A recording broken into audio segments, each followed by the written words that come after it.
우리는 주일마다 사도행전을 이렇게 살펴보고 있습니다. 사도들이 걸어가는 길을 살펴보고 초대교회가 어떻게 형성되고 그 초대교회를 통해서 복음이 어떻게 확산되어 가는지를 우리는 지금 살펴보고 있습니다. 1장에서 우리 주님께서 하나의 명령을 내리십니다. 예루살렘을 떠나지 말고 성령을 기다리라고 하는 명령을 받죠. 떠나지 말고 성령을 기다리라. 성령을 너희에게 보내줄 텐데 떠나지 말고 기다리라. 그래서 1장 8절에 보니까 오직 성령이 너희에게 임하시면 너희가 권능을 받고 온 사마리아와 온 유대와 사마리아와 땅끝까지 내 증인이 되리라 그랬습니다. 여러분, 땅끝까지 내 증인이 되리라, 사마리아와 땅끝까지 내 증인이 되리라, 이렇게 기대를 하게 하셨고 2장에 오니까 성령님을 보내주셨습니다. 마태복음 28장 끝절에 보니까 예수님께서 마지막 제자들에게 성교 대이임령을 말씀하십니다. 그러므로 너희는 가서 모든 민족으로 제자를 삼고 아버지와 아들과 성령의 이름으로 세례를 베풀고 내가 너희에게 분부한 모든 것을 가르쳐 지키게 하라. 볼지어다 내가 세상 끝날까지 너희와 항상 함께 있으리라 하시니라. 이렇게 예수님께서 말씀하셨는데 너희는 모든 민족으로 제자를 삼아 이 말씀과 사마리아와 땅끝까지 이르러 내 증인이 되리라 이 말씀은 맥을 같이 하죠.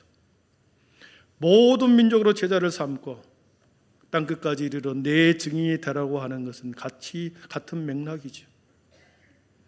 여러분, 예수님의 생명의 복음이 예루살렘이라고 하는 공간에 한정되지 않고 또 예수님의 생명의 복음이 이스라엘 백성이라고 하는 선택된 그 편협한 특정한 민족의 전유물이 아니라 모든 민족에게 어떤 장소에든 상관이 없이 퍼져나가기를 원하시는 것이 하나님의 계획이었고 하나님의 구원의 경영이었죠. 시간과 공간을 초월하고 인종과 그리고 민족을 장벽을 뛰어넘고 모든 사회 동포주의와 같이 하나님께서는 그렇게 복음으로 하나 되기를 원하셨고 그렇게 땅끝까지 복음이 전해지는 것을 주님께서는 원하셨습니다. 이 말씀은 오늘날 그대로 우리들에게 적용이 되죠. 여러분, 오늘을 살아가는 이 땅의 교회와 성도들에게 동일하게 적용이 됩니다. 믿음의 선배들을 통하여 그동안의 복음의 역사가 그 시대마다 전해지고 태평양을 건너 아시아까지 한반도까지 오고 지금 신동 저와 여러분의 이 자리까지 오게 되었습니다. 그러나 이 복음을 듣지 못한 미전도 종족이 약 3%가 복음을 듣지 못한 종족이 있답니다. 3%, 100명의 3명이 아직도 복음을 듣지 못한 미전도 종족이라고 그러죠. 그런데 심각한 것은 미전도 종족보다도 더 복음의 효율이 떨어지는 세대가 있습니다. 1995년부터 2010년도에 태어난 Z세대, G세대라고 그러죠. Z세대. 태어날 때부터 인터넷과 IT 기술의 모든 것으로부터 익숙한 자녀들의 복음의 효율이 2%라고 말합니다. 오히려 미전도 종족보다도 더 복음의 효율이 떨어지는 우리 다음 세대들, 모든 민족, 모든 족속, 모든 나라와 모든 세대에게 복음의 내 증인이 되라고 했는데 어느 순간에 우리 교회가 이 땅의 다음 세대들에게 이 세대에게 복음을 전하는 것이 거룩한 부담으로 남게 되었습니다. 저출산을 학력 인구가 줄어들기도 했습니다. 교회 학교 실태가 매우 어려워지기도 했습니다. 그러나 우리가 이것을 시대적인 조류로 사회적인 현상으로 받아들이고 가만히 있어서는 안 된다는 거죠. 거룩한 부담감을 가지고 다시 한번 세대 간의 신앙 전수가 내 자녀들에게, 내 손자 손녀들에게 다시 한번 전달될 수 있도록 저와 여러분이 모든 세대, 모든 민족에게 복음을 전하라고 하는 이 거룩한 부담감을 우리 함께 질 수 있기를 축복합니다. 여러분, 우리가 지난주에 보았듯이 예수님의 복음이 예루살렘과 온 유대와 그리고 사마리아까지 전해지는데 이 사마리아 땅으로 전해질 때 누가 전해졌습니까? 누구를 통하여 전해졌을까요? 빌립 집사를 통해서 전해졌습니다. 빌립 집사를 통하여 이 사마리아 땅에 최초로 복음의 문이 열렸는데 무슨 일이 벌어졌습니까? 바로 앞에 빌립이 사마리아 땅으로 내려가기 전에 무슨 일이 벌어졌습니까? 사단마귀는 이 복음이 사마리아 땅으로 전해지지 못하도록 스데반의 집사를 죽음의 현장으로 몰아내었죠. 공회원들 앞에서 모든 사람들이 지켜보는 가운데 스데반을 가운데 두고 돌로 쳐 죽였습니다. 똑똑히 보아라. 예수의 복음을 전하는 자의 최후가 얼마나 비참한지 똑똑히 보아라. 모든 사람들 앞에서 본때를 보여주었습니다. 시범 케이스로 공공의 한복판에서 스데반의 순교의 피를 흘리게 했습니다. 스데반이 죽고 난 후에 복음이 지체되고 정체되는 것이 아니라 제2의 빌립이 등장하여 스데반이 못되어 이루었던 복음의 사역을 이 빌립이 제2의 빌립 집사가 다시 그 바톤을 이어받아 사마리아 땅으로 복음을 전합니다. 사단이 그렇게 막으려고 했으나 성령님이 너희에게 임하시면 너희가 권능을 받고 예루살렘과 온 유대와 사마리아와 땅끝까지 사마리아 땅으로 그 명령을 수행하는데 빌립 집사를 사용했습니다. 그런데 빌립 집사가 사마리아로 내려가기 전에 이미 초대교회 안에는 초대교회 공동체는 성도들이 모여서 찬양하고 기도하고 성령 받고 찬양하고 기도하고 성령 받고 성령으로 충만했습니다. 스데반이 순교하기 직전에는 초대교회 안에는 이렇게 성령으로 뜨거웠습니다. 그런데 그 명령을 받았음에도 불구하고 예루살렘 마음에만 자신들이 머물러 있었던 거지요.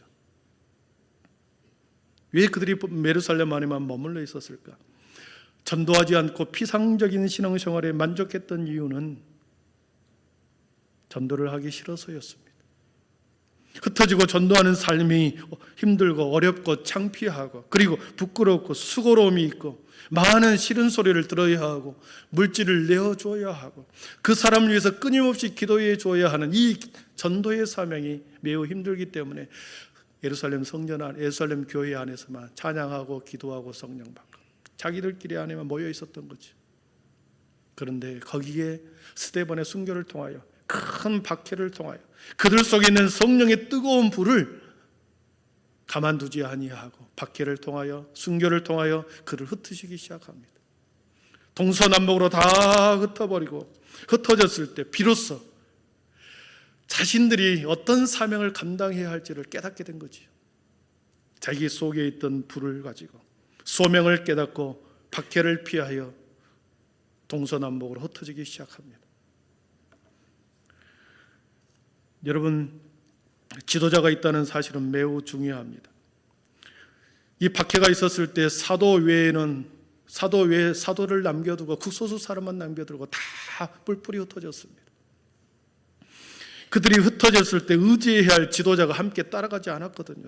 사도들은 예루살렘 성전에 남아있고 사람들은 박해를 피하여 다 뿔뿔이 흩어지기 시작했을 때 지도자가 그들을 따라가지 않았습니다. 여러분, 지도자가 있을 때는 매우 수동적입니다.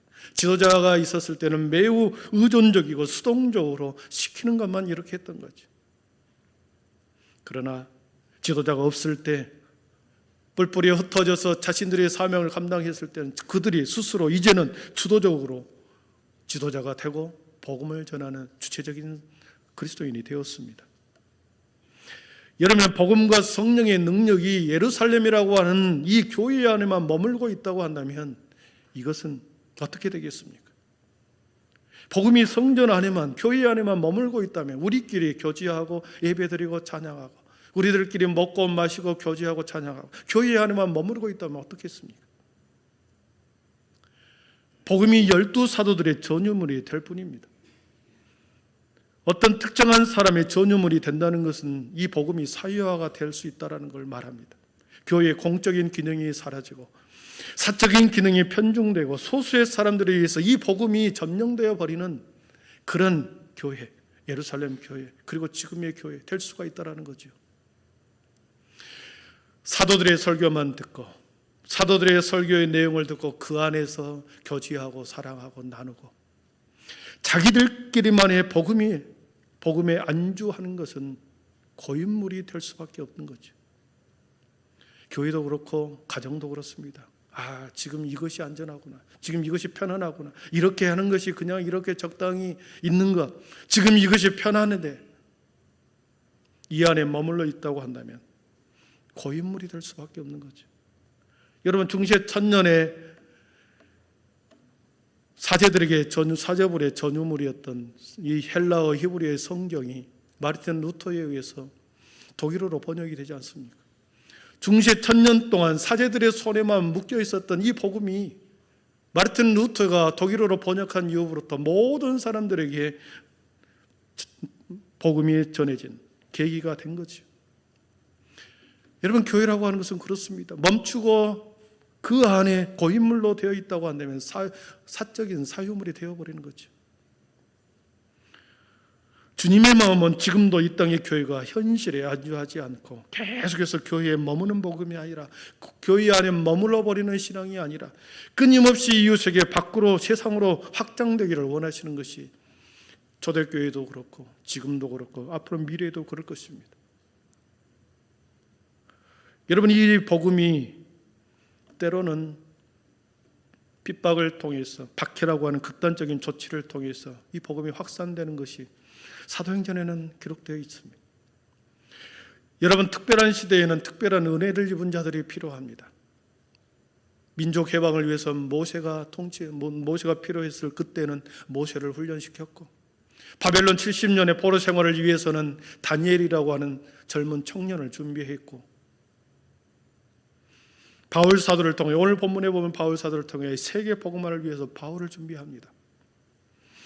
이제는 복음이 사마리아 땅을 넘어서 온 세상의 땅끝까지 전파되어 모든 민족으로 제자를 삼기 위한 그 시점에 도달했습니다.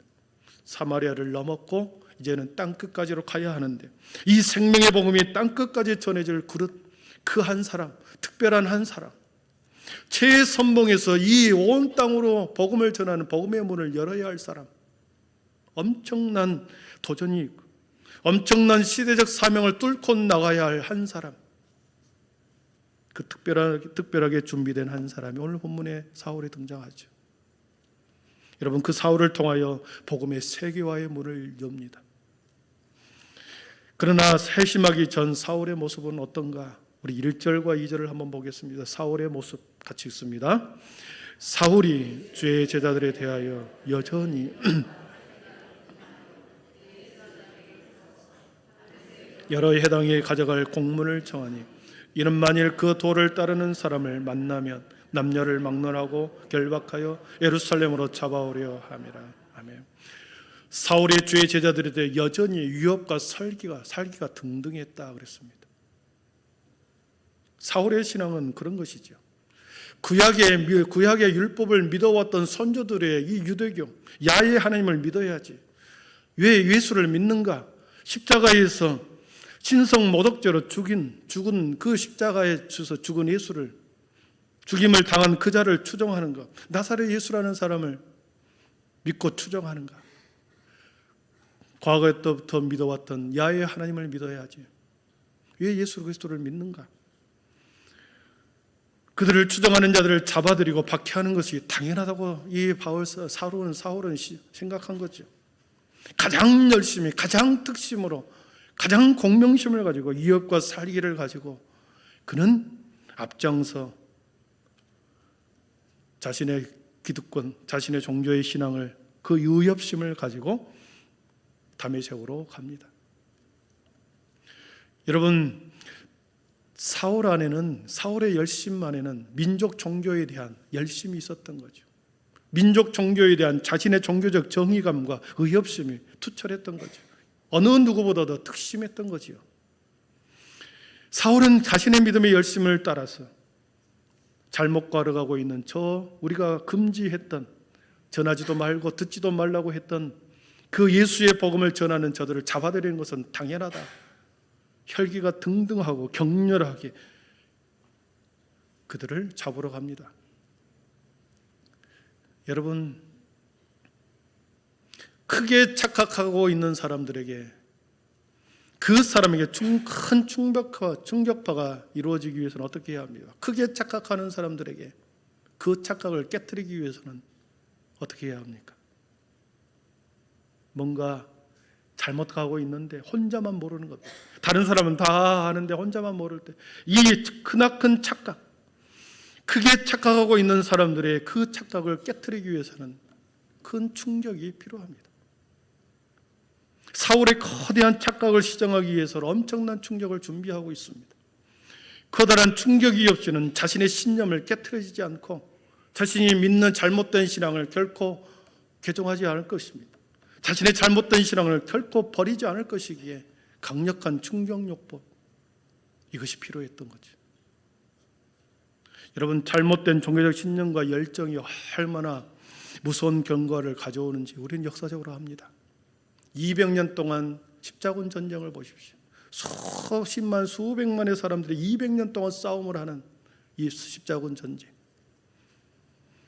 다른 사람을 핍박하거나 억압할 때는 반드시 자신이 믿는 믿음에 대한, 자신이 믿는 믿음의 확신을 가지고 그 믿음의 확신에 정당성을 부여하고 다른 사람을 핍박하는 것입니다. 자신이 믿는 믿음이 확실하고 그 믿음에 대한 확신의 정당성을 스스로 부여할 때 다른 사람을 핍박하는 것은 아무런 일이 안 됩니다. 스데반 집사를 핍박하고 돌을 던져 죽일 때 사울과 그 일에 동조한 사람들이 자신들의 신앙에 근거하여 확신에 찬 행동으로 돌을 들었던 이유는 그들이 믿었던 믿음과 그 믿음에 대한 확신과 그 확신에 대한 정당성을 스스로 부여했기 때문에 그런 일을 할 수 있었던 거죠.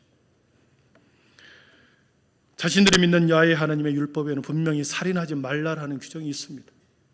생명을 죽이고 생명은 피에 속했다라고 하기 때문에 그동안에 자신의 유대 종교에서는 생명을 죽이는 것은 생명으로 보복을 당했습니다. 그럼에도 불구하고 자신들이 그 살인죄라고 하는 그것의 규정이 있음에도 불구하고 스데반을 죽인 이유는 자신들이 믿는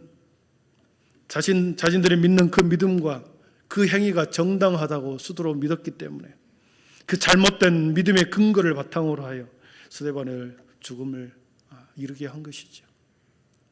여러분, 이슬람 종교에서는 명예살인이라는 제도가 있습니다. 이슬람 종교에도 사람을 살인하지 말라라는 규정이 있죠. 그러나 명예살인을 인정합니다. 명예살인이 뭡니까?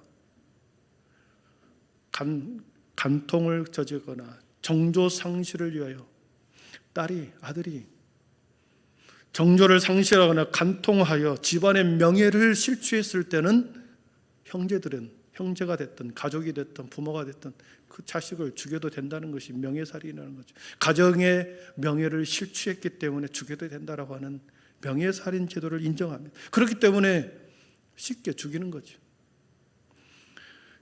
여러분, 잘못된 믿음, 살인, 어떤 경우에도 살인죄는 지어서는 안 되는데 가족의 명예를 실추했다라고 하는 자신들의 믿음을 거기에 부여하고 그 명예를 실추한 것에 대해서 살인하는 것은 당연하다 하기 때문에 가볍게 자식들을 죽일 수 있는 거죠.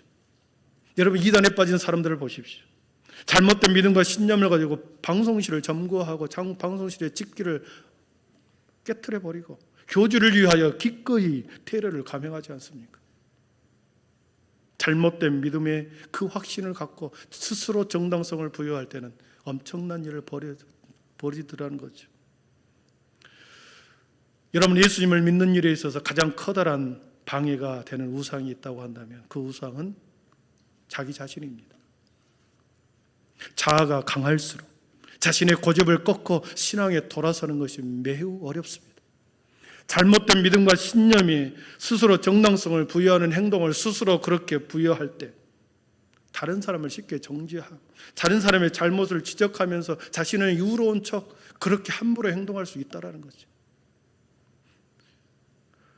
사울이 그랬고 하나님께서는 그에게 엄청난 충격요법을 준비합니다. 두 가지를 준비했습니다. 첫 번째는 사울의 눈을 멀게 합니다. 3절, 8절, 9절을 같이 읽어보겠습니다. 3절, 8절, 9절 같이 읽어봅니다. 사울이 길을 가다가 호련히 하늘로부터 빛이 그를 둘러 비추는지라. 사울이 땅에서 일어나 눈은 떴으나 사흘 동안 보지 못하고 먹지도 마시지도 아니하니라. 아멘. 멀쩡한 두 눈이 갑자기 캄캄하게 눈을 멀게 만들었습니다. 여러분, 갑자기 잘 보이던 사물이 깜깜하게 보였다. 혼돈이지요. 무질서입니다. 방향성을 상실해 버립니다. 어디로 가야 할지 모르는 방향성을 상실하고 혼돈에 빠지고 무질서에 빠져버립니다. 갈 바를 알지 못하게 되어버리지요. 첫 번째 충격파는 사울의 방향성을 이렇게 잃어버리게 했습니다. 지금 그가 가는 길은 예수의 도를 믿는 자들을 잡으러 가는 그 길이었는데 그 방향성을 깜깜한 눈으로 막아버리고 방향성을 잃어버리게 만들었습니다. 가던 길을 막아버렸다는 거지요. 거기로 가는 것이 잘못되었음을 시력을 통해서 잃게 함으로 막았습니다. 그동안 걸어왔던 지난날의 이 열심의 발자취, 그 열심의 발자취를 계속해서 가고자 했으나 앞으로 달려가야 할 그 길, 목표와 이상과 꿈의 그 길을 방향성을 캄캄하게 눈을 가려버리고 인하여 방향성을 잃어버렸습니다. 이렇게 만든 거죠. 사랑하는 성도 여러분, 우리의 인생을 살아가면서 저와 여러분이 살아가면서 방향성을 잃어버릴 때가 있습니다. 계속 같은 길을 가로왔는데 도저히 앞이 막히고 알 수 없는 길 속에 막혀버리는 우리의 인생길 앞에, 그래서 깜깜한 나의 미래로 그렇게 보일 때가 있더라는 거죠. 신앙도 가정도 미래도 내가 기대했던 삶이 아닌데 이렇게 깜깜하게 막혀버렸을 그때에 하나님께서는 그 일을 통하여 전혀 다른 길을 준비하고 계심을 여러분 믿을 수 있기를 축복합니다. 걸어왔던 길을 다시 점검해보고 다시 한번 기도하고, 하나님이 이 길이 정말 계속해야 가야 할 길입니까? 캄캄한데 주님, 내가 어떤 길을 다시 방향을 틀어야 할까요? 사울을 보십시오. 가던 길은 믿음의 확신을 가지고 혈기등등하여 다메섹으로 갔습니다. 열정을 가지고 더 많은 예수 믿는 사람을 잡기 위해서 공을 세워 사내들은 공회원의 눈도장과 확실한 업적을 보여주려고 공문서를 들고 의기당당하게 다메섹으로 갔지요. 그들을 잡아들이는 것이 하나님을 기쁘시게 한다라고 하는 생각을 가지고 그 길을 갔습니다. 그러나 첫 번째 충격파로 그 모든 길이 잘못됐다, 깜깜하게 눈을 멀게 함으로 막아버렸습니다. 그리고 두 번째는 충격파는 무엇인가? 강한 음성으로 책망했습니다. 사울아 사울아 내가 어찌하여 나를 박해하느냐. 하나님의 음성이, 주님의 음성이 직접 들려줌으로 인하여 너가 걸어가고 있는 이 길이 잘못되는 것을 말로 음성으로 책망합니다. 이 사울의 회심이 사도행전은 3번 나오는데 26장에 이 말씀이 첨가되어 있습니다. 우리 26장 14절 15절을 우리 한번 같이 읽어보겠습니다. 같이 읽습니다. 우리가 다 땅에 엎드러지매 내가 소리를 들으니 히브리 말로 이르되 사울아 사울아 내가 어찌하여 나를 박해하느냐. 가시채를 뒷발질하기가 내게 고생이니라. 내가 대답하되 주님 누구시니까? 주께서 이르시되 나는 내가 박해하는 예수라. 아멘. 가시채를 뒷발질하기가 내게 고생이니라, 이 말씀이 첨가됩니다. 예전에 소를 가지고 땅을 갈 때 한 손에는 소의 줄을 잡고 또 한 손에는 날카로운 막대기, 꼬챙이를 들고 밭을 갈았습니다. 그래서 줄로 똑바로 걸어가도록 이렇게 때리고 가는데, 이 소가 만약 거부하고 거절하고 그렇게 반항하고 뒷걸음칠 때 한 손에 들고 있는 이 꼬챙이 막대기를 가지고 찌르고 때리는 거지. 그랬을 때 갑자기 소가 뒷발질을 찰 때 주인은 그 가지고 있는 그 지팡이를 가지고 소의 차오르는 발을 갖다 대는 겁니다. 소는 모르고 그것을 뒷발질을 치면 칠수록 날카로운 막대기에 자신의 발이 찔림을 당하죠. 사울이 예수님의 제자를 공격하면 할수록, 사울이 예수님의 제자를 잡으면 잡을수록 사울은 더 큰 상처를 입을 수밖에 없다는 것. 사울이 너가 정의감과 열심과 공명심을 가지고 그들을 잡으러 갔지만 그 행동은 하면 할수록 너 자신을 더 강력하게 죽이는 것이다. 너는 이 일이 옳다고 생각하고 그 길을 걸어왔지만 내 정의감이 너를 파괴하고 너 자신을 망치는 일이다. 이렇게 말씀하시는 것이죠. 두 가지 충격요법을 전해줬습니다. 이 두 가지 사건을 통하여 사울은 그의 눈이 멀고 책망의 소리를 듣고 그의 인생은 완전히 꺾입니다. 180도 바뀝니다. 시력을 잃어버렸기 때문에 혈기등등하여 다메섹으로 갔던 그는 누군가의 부축을 받고 다메섹으로 들어갑니다. 공문서를 들고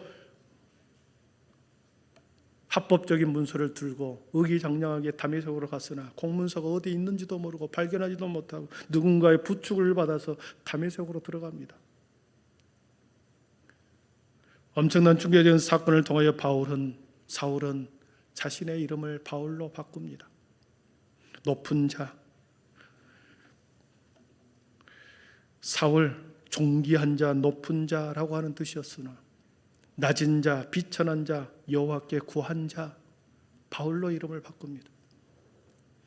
말씀을 정리합니다. 모든 사람이 사울처럼 다메섹의 극적인 체험으로 신앙생활하는 것은 아닙니다. 저도 마찬가지입니다. 37세가 될 때까지 저도 그렇게 기도했습니다. 한 번만 저에게 말씀해 주면 제가 모든 것을 포기하고 신학교를 가겠는데 하나님께서 말씀으로 기로 음성으로 들려주지 않았습니다. 다른 방향, 다른 형태로 신학교로 가게 한 거죠. 모든 사람들은 각자 성품에 따라, 각자 상황에 따라서, 가장 여건에 따라서 하나님께서는 어떤 형태로든지 우리에게 말씀하시죠. 어떨 때 어떤 사람이 기도하는 가운데 세밀한 음성으로 말씀을 통하여, 그리고 권사님, 장로님을 통해서, 목회자를 통하여 하나님의 음성을 듣습니다. 그러나 중요한 것은 우리는 반드시 거듭남이 있어야 한다. 주님을 만나는 회심의 경험이 있어야 한다. 회심과 변화가 없으면 우리는 주님의 진정한 제자가 될 수가 없습니다. 60년, 70년 신앙생활 교회 안에 있었으나 회심의 경험이 없으면, 영적인 비늘이 벗겨지는 경험이 없으면, 우리의 잘못된 열심을 꺾는 은혜의 경험이 없으면 우리는 계속해서 다른 사람을 찌르는 가시처럼 그렇게 살아가게 될 것입니다. 진정한 빛의 자녀로 살아가기 위해서는 우리는 사울의 형태를, 사울이 변화된 것처럼 우리는 어떤 형태로는 거듭남의 변화가 있어야 합니다. 사랑하는 성도 여러분, 그러나 여러분의 마음속에는 성령님이 와 계시기 때문에 여러분은 이미 하나님을 만났습니다. 주님과 만난 경험이 있을 것입니다. 다시 그 주님과의 만났던 경험이 다시 여러분의 인생을, 다시 그 열정과 열심이 회복되어 새로운 인생으로 사울이 바울이 됐던 것처럼 우리의 남는 인생을 그렇게 주님을 위해서 드려지는 그런 시간 되기를 축복합니다. 기도하겠습니다.